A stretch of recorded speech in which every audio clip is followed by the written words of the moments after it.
Ya, saya Rakabadi Susilo NRP 05211840000102 ingin menjelaskan tentang bagaimana saya belajar modul Sales and Distribution. Oke, yang pertama pasti saya membaca dulu ini PDF-nya yang Intro to S4HANA Using Global Bikes GBI Slides SD ini. Nah, lalu saya pahami ini bagaimana alurnya yang sudah dijelaskan sama pertemuan Zoom Bu Nisa yang pas 15 menit pertama. Nah, yang saya dapatkan itu klien itu yaitu Global Bike, jadi kayak inti dari perusahaan, kayak kepala perusahaannya gitu. Lalu company code ada Global Bike Inc., Global Bike Germany, dan ini kayak cabangnya gitu. Nah, sales organization ini di daerah mana cabangnya ada itu, kayak ini German North South. Lalu sales office, dan ini kota-kotanya itu ada di mana, kantornya ada di San Diego, Dallas, Melbourne. Nah, lalu yang sama seperti yang dijelaskan Bu Anissa tadi, kalau ini tempatnya distribusi, tempatnya divisi material bicycle gitu. Nah, jadi menurut penjelasan Bu Anissa itu ya ini klien GBI itu semuanya ada di itu memuat credit control area, yaitu pusat di mana itu bisa ngontrol semua transaksi yang ada di sini. Nah, ini US 00 itu kayak ini Global Bike Inc., dan DE00 ini buat Jerman, ini company code. Nah, ini sales organizationnya UE00 San Diego, di mana-mana itu ada di bagian dalamnya sini juga. Itu saya pelajari dari Bu Anissa, saya dengar. Lalu ini juga masternya data, ini kayak gini, ini material, ini sales condition. Nah, ini kata Bu Anissa, ini sales data, proses data, ini semua adalah material master. Yaitu master data itu sebenarnya kata Bu Anissa itu hal data yang nggak bisa diubah, yang jarang diubah gitu. Data yang hampir fix, tapi bisa diubah, tapi jarang sekali. Kayak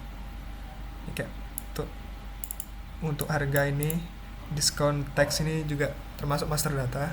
Ya, jadi kayak ya jarang diubah-ubah gitulah pokoknya.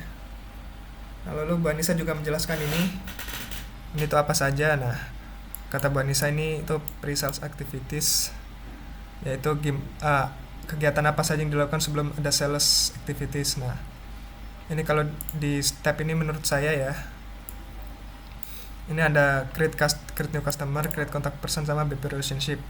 Ini dimana kita harus membuat customernya ya sebelum melakukan transaksi. Nah, sales order entry. Abis ini selanjutnya sales order entry. Sales order entry itu kita di mana buat inquiry sama quotation. Nah, ini bedanya itu kata Bu Anissa itu kalau inquiry itu belum, dia itu ngelis material yang untuk dijual ke customer itu masih belum legal, belum disetujui. Nah, kalau udah quotation ini udah disetujui, udah legal. Nah, itu bedanya. Nah, lalu create sales order finishing quotation, ini berdasarkan quotasi. Lalu dicek availability-nya di step display sales or check stock status ya. Ini untuk ngecek gimana statusnya jalan. Lalu pick dan pack material, yaitu mengemas dan mengirimkan barang, itu ada di step 9 ini. Nah, lalu ada post good issue. Ini kata Bu Anissa nih, kata Eva itu pemindah tanganan hak kepemilikan barang kita ke customer. Jadi material ini harus dialihkan ke customer gitu. Jadi udah punya hak punya customernya. Nah, ketika udah sampai situ, ini kan step 12 post good issue.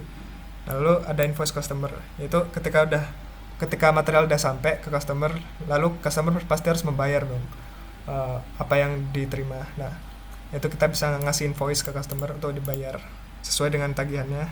Itu step 14. Nah, habis sudah bayar pasti keluar struk pembayaran customer. Nah, ini ada di step 16. Oke. Ya, kira-kira itu berkat dari penjelasan Bu Anissa di sesi kuliah di 15 menit pertama di Zoom ya. Di Zoom apa Teams ya? Tahu sih. Ya dengan begitu saya jadi paham apa saja yang harus saya kerjakan. Nah, dari mulai create customer ini, ya kira-kira saya tinggal mengikuti apa yang ada di step-stepnya. Nah, lalu saya pernah troubleshooting juga di step 14, yaitu uh, step 14. Nah, ini saya pernah ngisikan teman saya di step 12 ya. Step 11 dan 12. Di sini step 11 dan 12 saya salah ngisi ini mengkonfirmasi postcode isunya ini ke teman saya, jadi ya saya lebih belajar ini ternyata harus sesuai dengan customernya ya. Tapi udah teratasi. Saya juga udah screenshot punya teman saya. Nah, oke.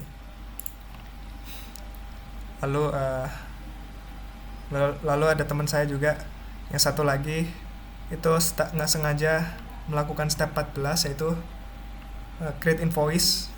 Jadi invoice-nya itu dari yang tadi saya buat itu udah di create sama yang satu lagi. Jadi ada 3 orang ya, pihak ketiga itu. Nah, jadi berantai errornya gitu. Ya. Ya saya jadi belajar dari kesalahan juga, dan juga ya saya coba-coba gitu. Saya lebih ke praktikal untuk belajar itu. Jadi kalau ada salah saya langsung belajar dan saya langsung paham. Oke. Sekian dan terima kasih.